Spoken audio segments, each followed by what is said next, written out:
Olá! Sejam muito bem-vindos a mais um vídeo. E nesse mês, vamos questionar todos os títulos da Copa Libertadores de 2000 pra cá. Pode reparar que sempre que você vai enaltecer alguma campanha, falar de algum grande time, sempre vem alguém, levanta a mão e fala: mas é que se não fosse aquele pênalti não marcado aos 25 minutos do primeiro tempo do jogo de ida da semifinal, olha, nada disso teria acontecido, tá bom? Pois é, esse vídeo é pra você. O que faremos aqui é basicamente isso. O ponto é que não adianta questionar um título ou outro, pois todos merecem ser questionados. Ninguém tá limpo. Duvida? Pois agora iremos colocar um asterisco em todas as conquistas da Libertadores de 2000 pra cá. Evidentemente, alguns asteriscos são maiores que outros, mas pode ter certeza que todas as edições têm. Afinal, a gente sabe que para ser campeão da América é necessário muito mais do que só um time competente. Essa ideia de vídeo foi inspirada em um canal gringo cujo link vai estar aqui na descrição. Então, se você fala inglês e curte basquete ou futebol americano, vale dar uma conferida lá. Mas chega de enrolação, vambora começar o vídeo.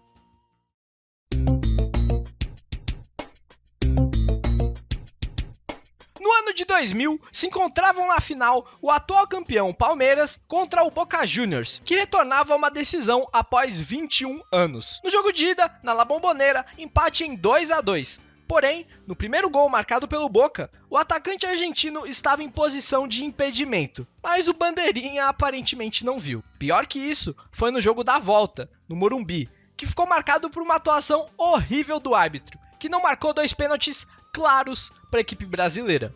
Um deles sendo uma agressão do goleiro Córdoba ao atacante palmeirense. Com isso, o jogo terminou em 0-0 e foi para os pênaltis, onde o Boca se deu melhor, com o goleiro que deveria ter sido expulso, pegando 2 cobranças.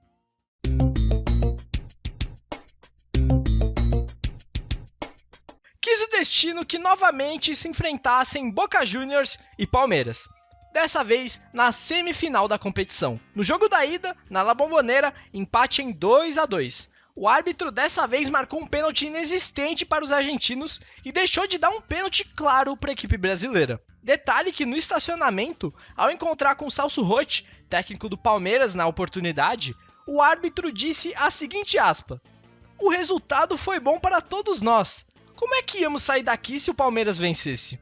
Pois é, no jogo da volta tivemos outro empate em 2-2, que levou tudo para as penalidades, e o Boca novamente saiu vencedor.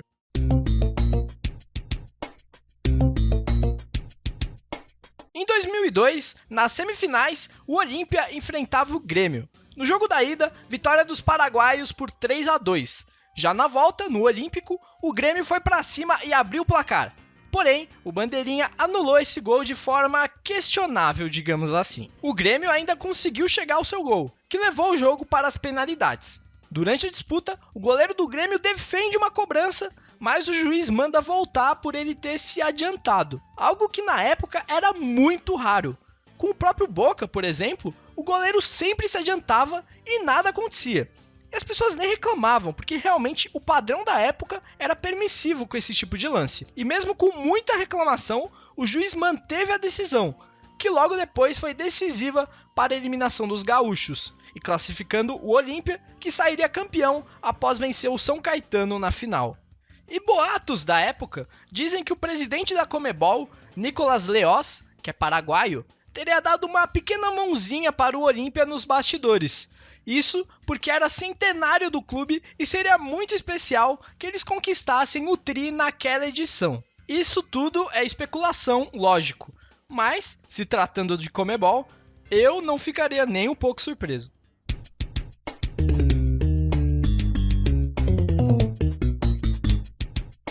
Novamente, Boca Juniors. Novamente, problemas com a arbitragem. Dessa vez, as reclamações vêm desde as oitavas de final, no duelo contra o Paysandu. A questão seria a extrema rigidez do árbitro com os atletas do clube brasileiro, que tiveram 4 expulsos só naquela fase. Na final contra o Santos, novas reclamações de pênaltis não marcados que prejudicaram o clube brasileiro, derrotado tanto na ida quanto na volta. E se você acha que eu tô de perseguição com o Boca Juniors, quero deixar bem claro que de forma alguma eu tô querendo desmerecer aquele time. Eles provavelmente tinham a melhor equipe do mundo naquele começo de anos 2000. Não é à toa que em 4 anos venceram 3 Libertadores e 2 Mundiais. E aliado ao fato de ser um time talentoso, bem treinado e malandro, tinha sim várias ocasiões em que foi beneficiado pela arbitragem.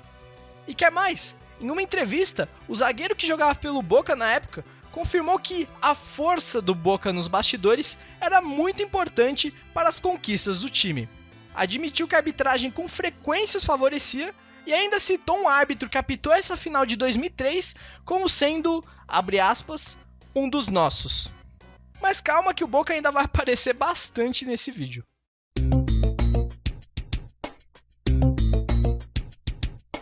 O grande asterisco dessa campanha surpreendente do Once Caldas está na semifinal, no duelo contra o São Paulo. Após o empate em 0-0 no Morumbi, o São Paulo precisaria furar a retranca do Once Caldas na altitude de Manizales, no lendário estádio Palo Grande. Quando a partida estava 1-1, o juiz ignorou um pontapé do goleiro no atacante são paulino fora da área. E para piorar, aos 45 do segundo tempo, o Once Caldas em sua estocada final surpreende e marca o gol da vitória.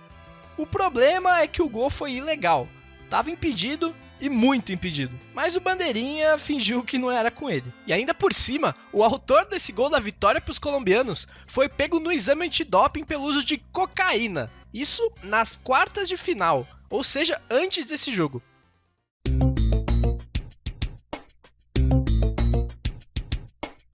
São Paulo chegava à final da Libertadores e tinha como adversário o Atlético Paranaense, mas a polêmica foi antes da bola rolar.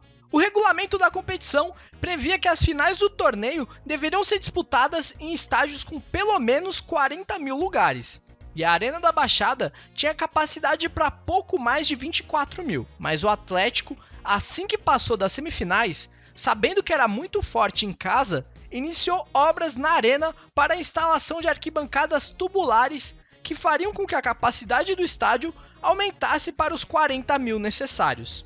E mesmo com o alvará da prefeitura, tudo legalizado e entregue a tempo, a Conmebol e o São Paulo não quiseram que a final fosse disputada lá. Por isso, o Atlético teve que mandar seu jogo no Beira-Rio, estádio do Internacional, a 700 quilômetros de distância. Detalhe que até o Morumbi ficava mais perto. Resultado, primeiro jogo na casa do Atlético, 1-1. E a volta, no Morumbi, um atropelo do São Paulo, 4-0.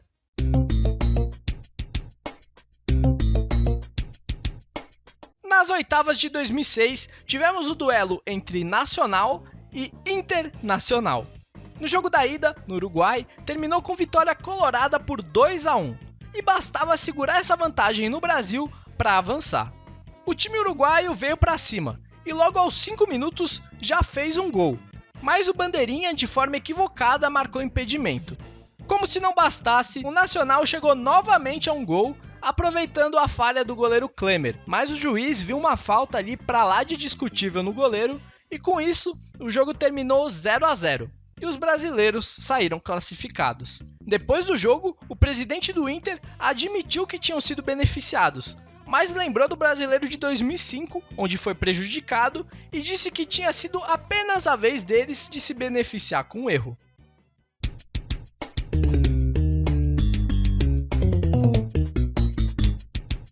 Adivinha só, se tem Boca envolvido, óbvio que são erros de arbitragem. O Boca avançou até a final e enfrentou o Grêmio. Na ida, os argentinos abriram o placar com um gol em que 3 jogadores estavam claramente impedidos, mas o bandeirinha não fez nada.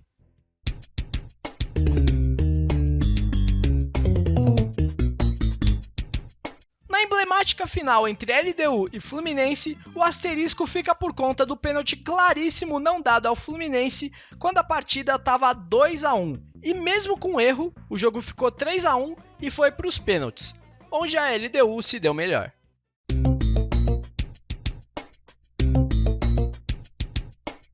O O grande asterisco aqui é por conta da gripe suína. A doença foi considerada uma pandemia próximo à data das oitavas de final.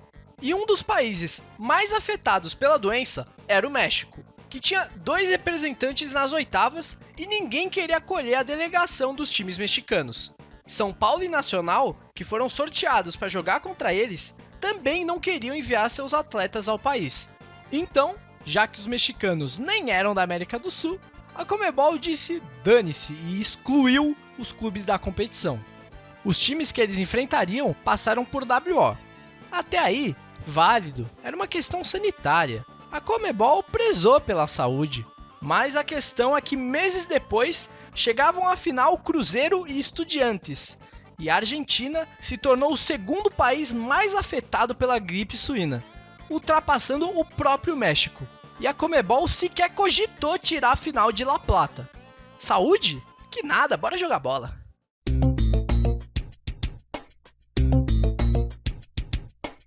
Lembra daqueles times que foram excluídos da competição em 2009? Pois é, a Conmebol decidiu colocar eles de volta na disputa, em 2010. Sim, na edição seguinte, nem todos os segundos colocados dos grupos se classificaram para as oitavas, pois já tinham 2 clubes garantidos, os 2 mexicanos.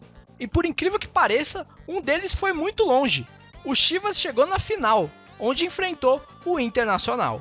Novamente, o time mexicano já chegou na final sabendo que não poderia disputar o Mundial, pois o representante da Conmebol não poderia ser mexicano. Vale dizer também que o Inter chegou à final vencendo todos os confrontos pelo critério de desempate, o polêmico e agora extinto gols fora. Ou seja, não fez mais gol que ninguém que ele eliminou pelo caminho.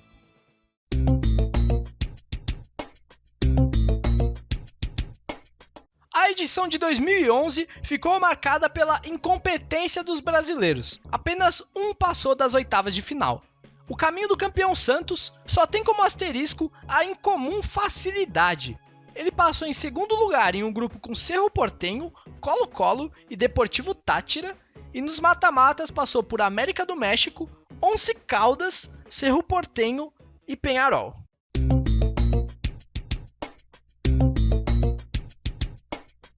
Em 2012, as semifinais da Libertadores eram um clássico entre Santos e Corinthians. No jogo de ida na Vila, o Timão saiu na frente e o Santos pressionava. Ele estava próximo do gol de empate, quando de repente, puf, acabou a luz. Os refletores da Vila sofrem um apagão, que como os corintianos denominaram, foi o apagão salvador. Ele esfriou o time do Santos, que não conseguiu o gol, e acabou eliminado no jogo da volta com um empate em 1-1 no Pacaembu. Aí você me diz, mas aí você tá procurando pelo em ovo. Sim, esse vídeo aqui é basicamente procurar pelo em ovo. Como eu disse, tem asteriscos maiores e menores, mas todos têm, garanto. E continuando, também há vascaínos que reclamam de um gol mal anulado do Vasco no jogo de ida das quartas de final. Mas esse eu tenho que afirmar que mesmo olhando o replay é um lance bem difícil.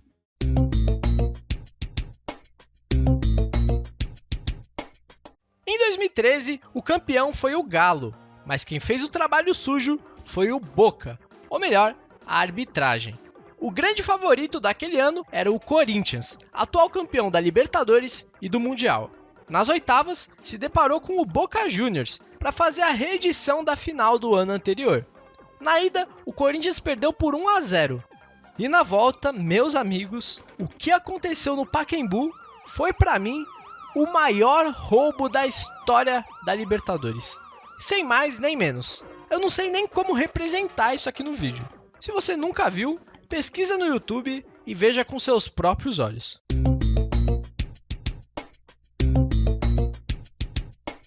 Essa daqui eu não preciso nem falar muita coisa.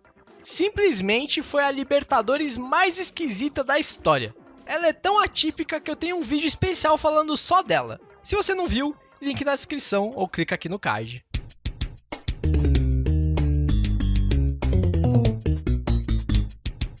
A final era entre River e Tigres. Os mexicanos tinham melhor campanha no torneio, por isso deveriam ter a vantagem de decidir em casa. Mas, segundo o regulamento, a competição deveria ser encerrada necessariamente em solo sul-americano. E como vocês devem saber, o México não fica na América do Sul. Por isso, o River que decidiu em casa. E detalhe, 3 anos depois, a final da Libertadores foi na Espanha, por decisão única e exclusivamente da Conmebol. E olha, pelos meus conhecimentos geográficos, a Espanha não fica na América do Sul. Fora que, novamente, os mexicanos entraram em campo na final, sabendo que não poderiam disputar o Mundial por não ser um representante da Conmebol.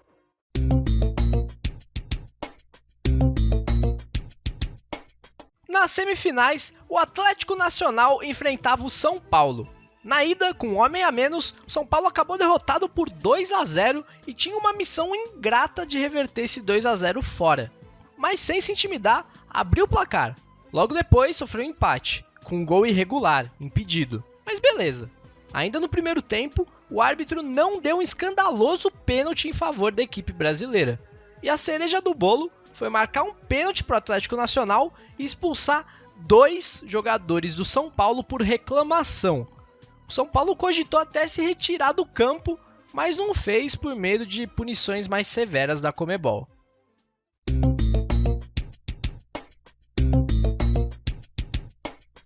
Aqui temos para muitos a campanha mais easy de todas. No seu grupo, o Grêmio enfrentou Guarani, Deportes Iquique e Zamora. Nos mata-matas, passou por Godoy Cruz, Botafogo e Barcelona de Guayaquil. Na final, venceu o Lanús. Na época eram bons times? Alguns eram sim, mas mesmo assim é um chaveamento meio exótico, vai.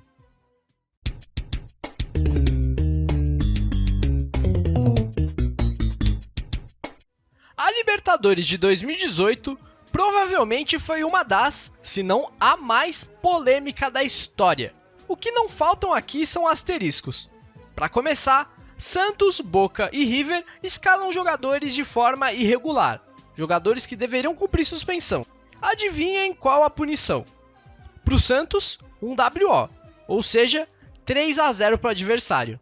Para o Boca e para o River, nada. Aquela foi a segunda Libertadores com VAR. E você acha que os erros de arbitragem diminuíram? Óbvio que não. Nas quartas de final, houve uma expulsão completamente absurda do zagueiro Dedé do Cruzeiro em um jogo contra... adivinha quem? Na semifinal, o Grêmio foi operado pela arbitragem frente ao River Plate. E depois de tudo isso, a Conmebol conseguiu o que queria. Um Boca e River na final da Libertadores. Final essa que ainda foi levada para a Espanha, para os torcedores não se matarem. Ah, Libertadores. E é por isso que Libertadores é infinitamente superior à Champions League.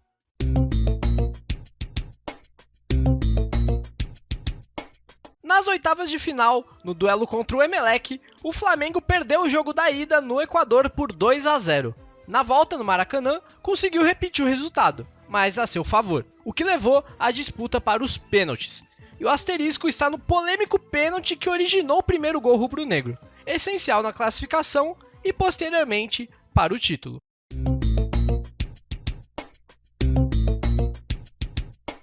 O ano que originou o meme em que todo time fraco que se classifica para Libertadores cai contra o Palmeiras. E não é à toa, caiu num grupo fraco com Guarani do Paraguai, Bolívar e Tigre. No mata-mata, enfrentou Delfim, Libertad, River Plate e Santos. Dá até para dizer que o Palmeiras jogou um campeonato à lá anos 60, começando na semifinal. E na semifinal teve polêmica. Os argentinos reclamaram muito da arbitragem do jogo da volta. Mas, com todo respeito, isso aí é reparação histórica.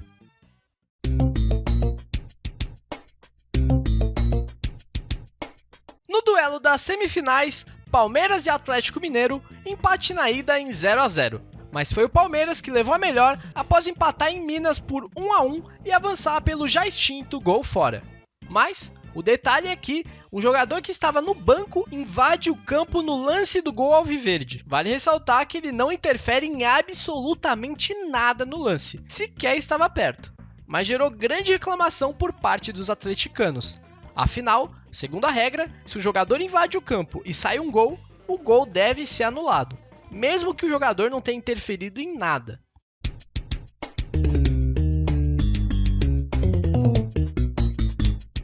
A polêmica da vez se dá no jogo da ida das quartas de final entre Corinthians e Flamengo, onde o Flamengo abre o placar em um lance polêmico que envolve um toque no braço do jogador rubro-negro. Entre os especialistas, há um consenso de que o lance é legal, porque quem finaliza não é o jogador que toca com o braço. Mas também vale ressaltar que essa regra foi alterada em 2021, um ano antes, e de fato não é um dos melhores motivos que eu encontrei nesse vídeo. Bom, esse foi o vídeo, espero que tenham gostado. Reitero que o objetivo não é de forma alguma desmerecer ou insinuar que os times que venceram não deveriam ter vencido. Só estou mostrando que é possível apontar asteriscos e questionar todas as edições de todos os campeonatos. Não existe uma campanha 100% intocável perfeita. Se gostou, deixa o like, compartilha o vídeo, dê um trabalhão para ser feito, desde a pesquisa até a edição, então a sua ajuda seria incrível. Comente sugestões para os próximos vídeos e, por que não, me seguir nas redes sociais. Vídeos novos nesse mesmo estilo todo dia 16. Se inscreva para não perder nenhum. Valeu, tamo junto!